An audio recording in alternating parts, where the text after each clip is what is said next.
Kalau ternyata hasilnya berubah gimana? Kalau ternyata ada putaran kedua gimana? Kalau ternyata ada hasil berbeda gimana? Jadi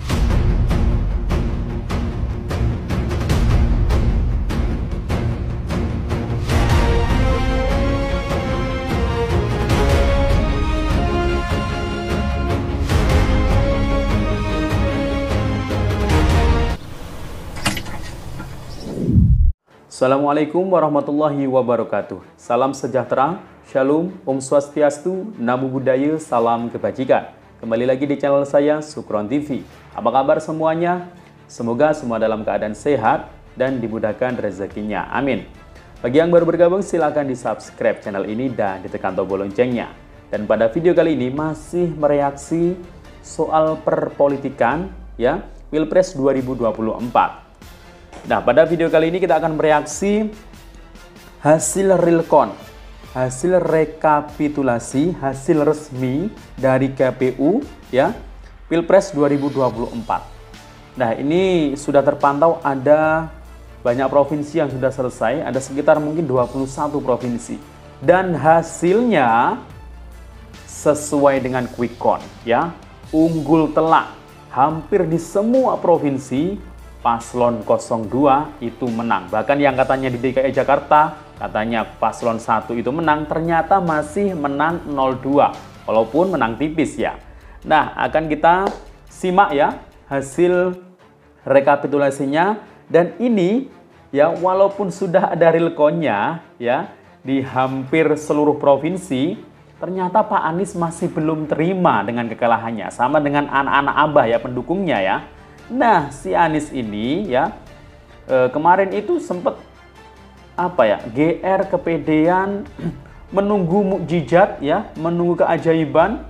Kalau misalnya hasilnya berubah, kalau misalnya ada putaran kedua, dia ini masih menghalu kayaknya ya.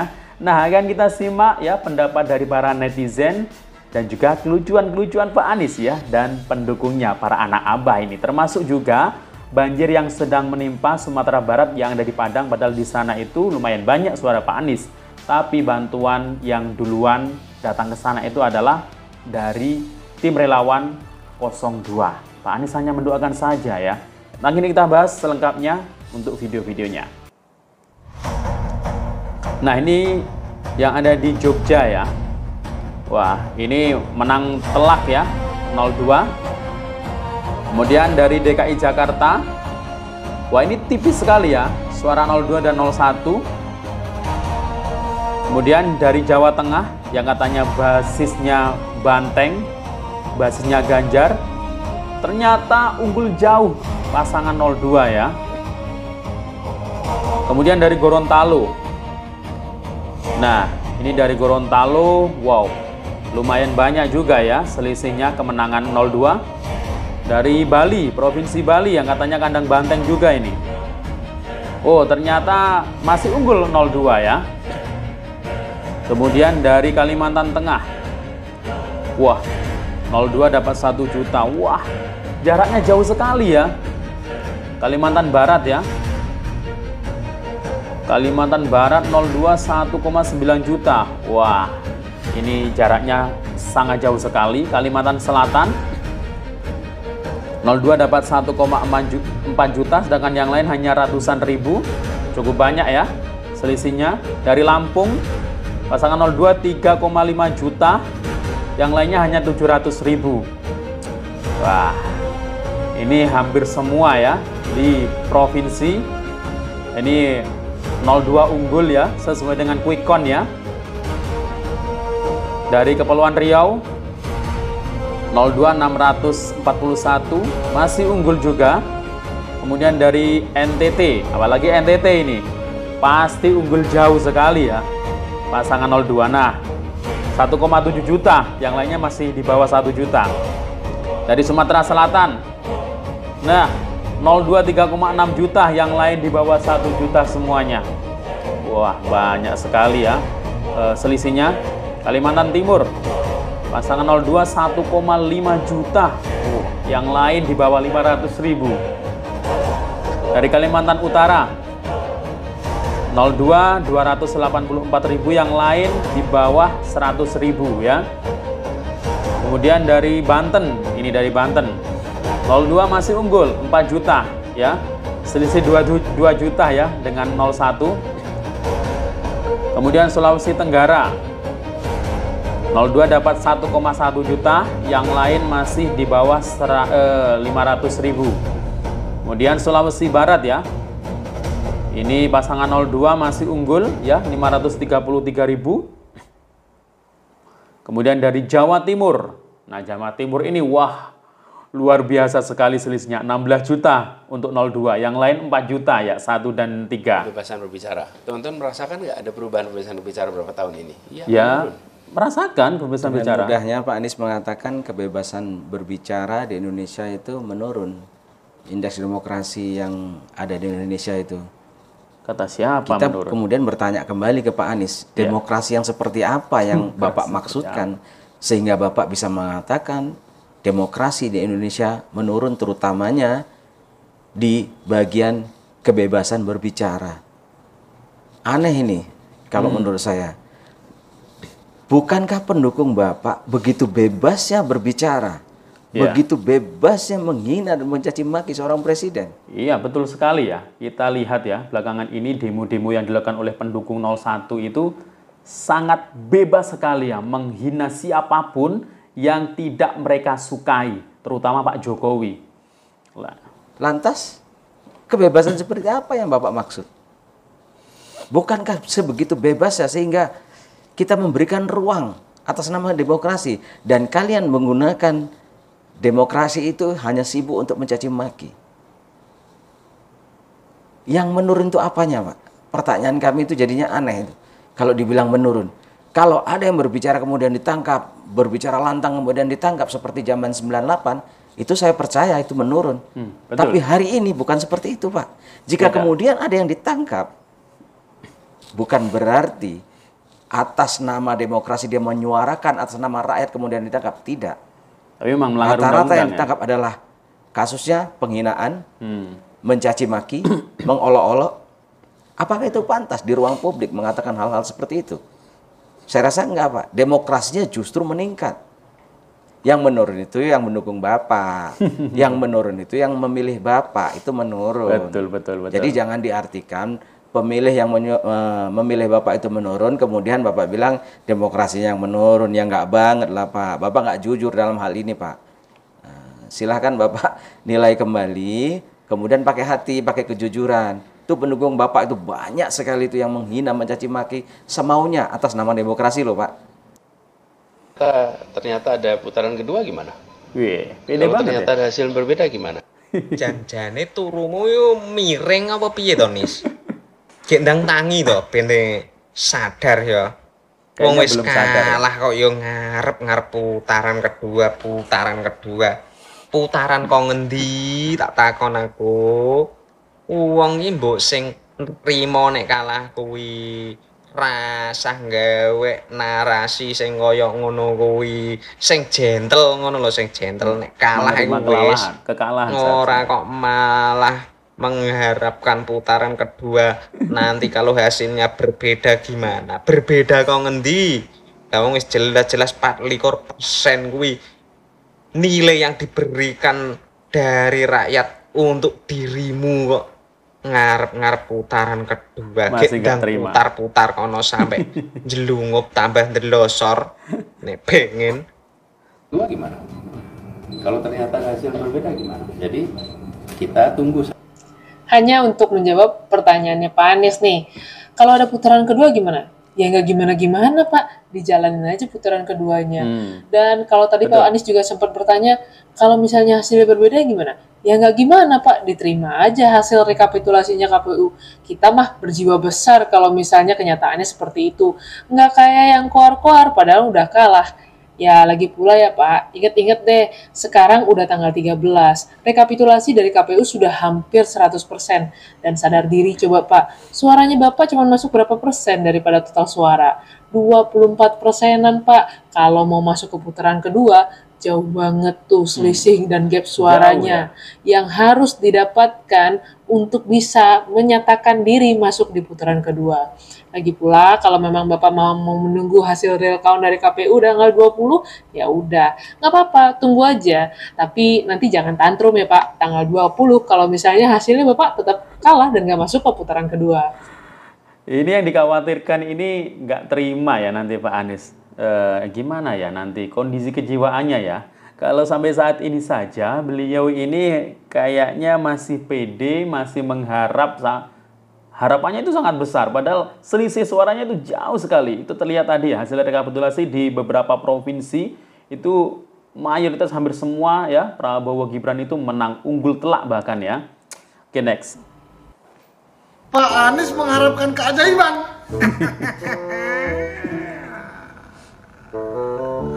Dan Bapak sekarang ini membawa perubahan dan istilahnya belum ada kepastian apakah Bapak akan tetap menjadi oposisi dan seperti apa itu bagaimana sih Pak kepastian? Kalau ternyata hasilnya berubah gimana? Namanya perubahan. Ternyata ada putaran kedua gimana? Kalau ternyata hasil berbeda gimana? Pak Anies ya. Saya bingung lihat Pak Anies, Pak. Kok Bapak bisa ngomong selucu itu? Hah? Kalau hasilnya berubah gimana? Kalau ternyata 2 putaran gimana? Bapak maunya berapa putaran? 5, 10, 50 putaran? Atau berputar-putar? Atau saya sarankan Bapak bawa keluarga ke Ancol, main biang lala, biar berputar-putar atau kora-kora tuh. Pak Anies, bangun Pak Anies ya. Sampai hari ini sudah belasan KPUD provinsi ya di semua daerah yang mengumumkan bahwa Pak Prabowo dan Mas Gibran menang, hampir di semua daerah. Bayangkan, terkhusus di DKI Jakarta paling menyedihkan, KPUD provinsi DKI Jakarta telah mengumumkan nih beritanya. Ya, Pak Prabowo dan Mas Gibran unggul. Bayangkan Pak Prabowo dan Mas Gibran suaranya 2.692.000 selisihnya sekian. dikit ya. Pak Anies 2.653.000 sekian. Bayangkan selisihnya 38.000, banyak banget. Terus dia gubernur 5 tahun di DKI Jakarta, ngapain aja? Tidur, main TikTok. Kok bisa kalah dari Pak Prabowo dan Mas Gibran, Pak Anies ini? Hah? Pak Ganjar apalagi suaranya cuma 1 jutaan orang. Aduh, kasihan ya. Terus sekarang pede kali 2 putaran. Saran saya Pak Anies dan Pak Ganjar bareng-bareng ke Ancol main biang lala biar muter-muter.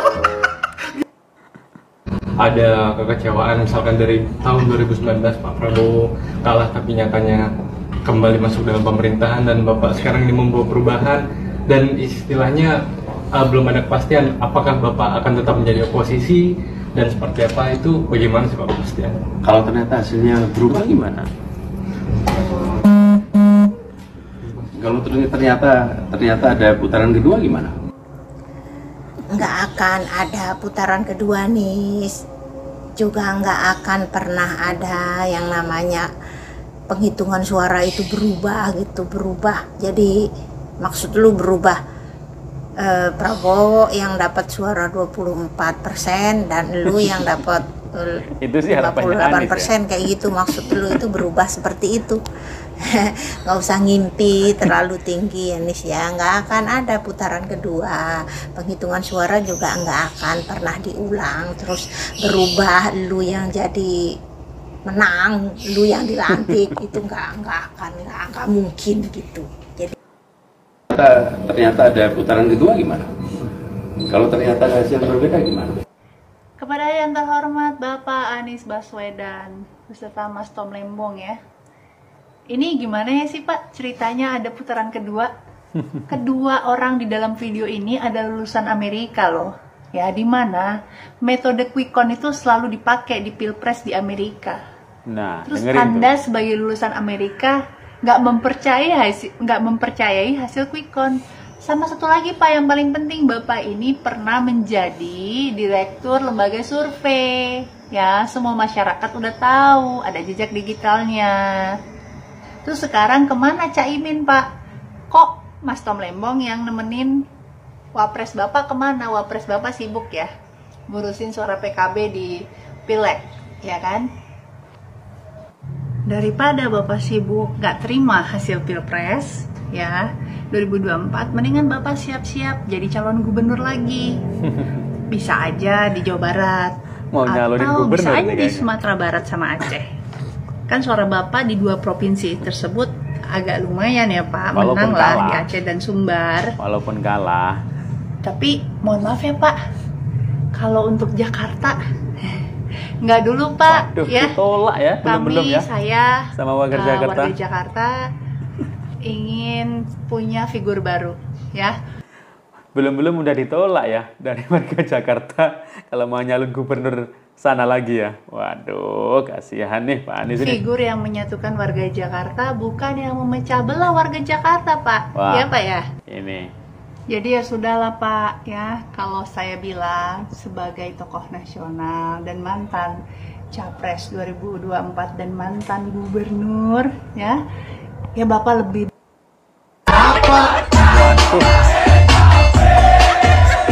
Ini apa-apaan ya? Saya ditangkap Pak Purnomo ini.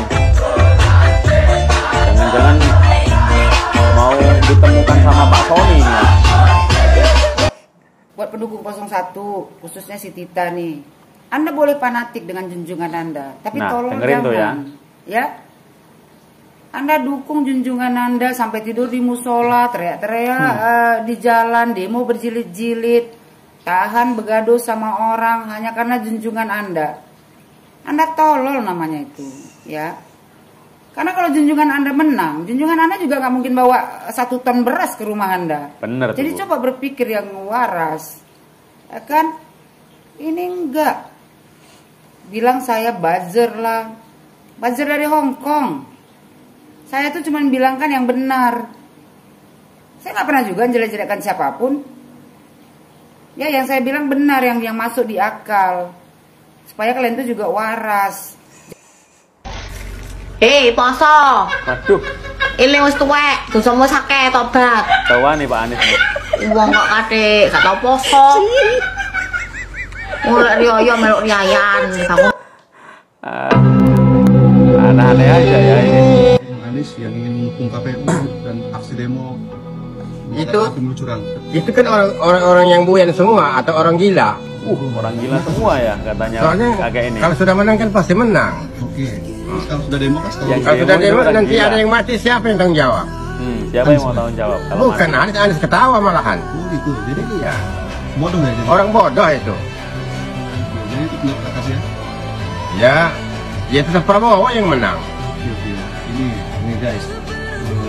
Pak Atas ini adalah negarawan sejati. Dia pendukung Anies.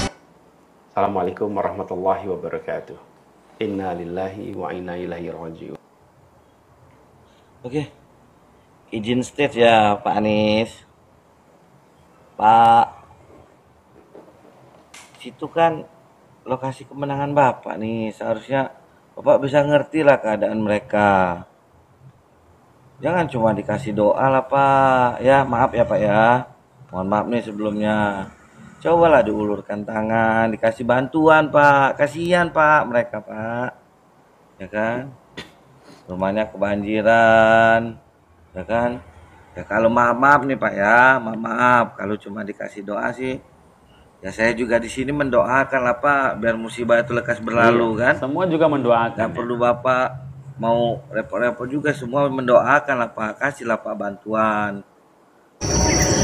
Halo, salam 2 jari dari Yulianti orang Medan. Dan halo untuk Bapak Anies Baswedan. Kami rakyat Indonesia tidak butuh omon-omon Anda. Kami rakyat Indonesia yang kami butuhkan adalah bukti nyata Anda turun ke daerah Sumatera Barat, tempat saudara kami yang terkena musibah. Karena apa? Mereka yang menjunjung Anda, mereka yang memilih Anda, mereka yang mengagungkan Anda, sehingga mereka lupa siapa orang yang tulus, sehingga mereka lupa siapa pejuang sesungguhnya. Prabowo Subianto turun ke lapangan dengan hati tulus, melihat saudara kami, melihat rakyat Indonesia yang terkena musibah di daerah Padang. Di mana Anda? Di mana hati Anda? Sedang apa Anda? Apa yang Anda buat? Kami mau tahu. Saya mewakili saudara saya, ingin mengetahui apa yang Anda lakukan. tidak ada kehadiran Anda untuk melihat kami, untuk melihat saudara kami. Bapak Prabowo 02 datang ke daerah Sumatera Barat melihat saudara kami yang terkena musibah. Salam perubahan untuk Bapak Prabowo. Semoga sukses, semoga sehat selalu. Nah, ini momen Pak Prabowo yang tiba di Sumatera Barat untuk melihat dan memberikan bantuan kepada rakyat yang terkena bencana. Jadi nggak omong-omong aja ya. Semua juga bisa mendoakan. Pasti semua se-Indonesia mendoakan saudara kita ya yang terkena musibah di sana.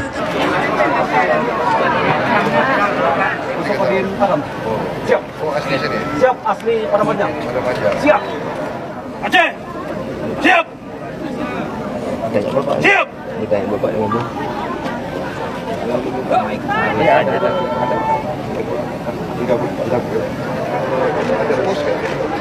Di bawah. Jalur pendakian kalau kita foto di bawah. Salam cepat dah. Tangannya lo, salam. Saya datang ke sini pertama untuk menyampaikan bela sungkawa pada keluarga korban. Dan kedua, saya ingin ucapkan terima kasih atas nama pemerintah kepada semua petugas, semua pihak yang telah bekerja keras membantu menyelamatkan para korban, membawa para jenazah dan yang masih terluka. Dengan kerja keras saudara-saudara, dengan rasa tanggung jawab semua pihak, kita bisa mengatasi semua kesulitan. Oke, itu dia tadi ya. Jadi dilihat sendiri, bisa dinilai sendiri ya oleh netizen semuanya, di mana ada bencana di Sumatera Barat, tepatnya di Padang, di mana Pak Prabowo sudah tiba di sana berikut dengan bantuannya, sedangkan Pak Anies yang suaranya itu sangat banyak sekali pemilihnya di sana, itu hanya bisa mendoakan. Ya, kita juga bisa mendoakan semuanya pastinya ya. Oke, demikian silakan lihat sendiri dan wassalamualaikum warahmatullahi wabarakatuh.